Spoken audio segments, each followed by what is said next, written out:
guys, welcome to Hal and Hammer once again. Antonio D'Armiento, DIY Adventures with Paws. We're just doing a short tutorial on heating air conditioning systems. Just a little FYI, it's summertime, at least here where we are on the East Coast. A lot of people neglect their air conditioning filter. And by the time it's too late, they got to call a technician in because the unit can freeze up.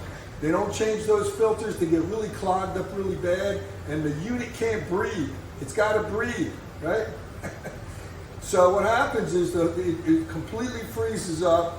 Then they got to come out. They got to melt down the system and start it back up again.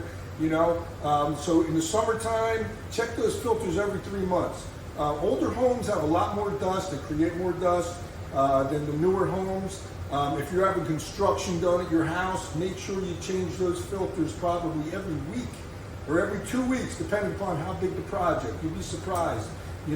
Obviously it's the same unit for a heating system. It depends what type of system you have, but generally they're a 2-in-1. You want to get a HEPA filter.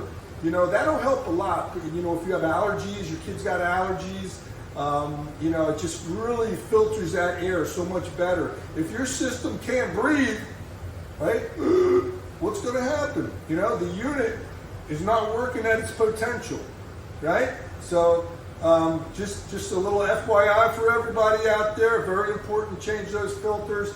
Thanks for subscribing to my channel. Hit those like buttons and have a great summer, and we will see you soon.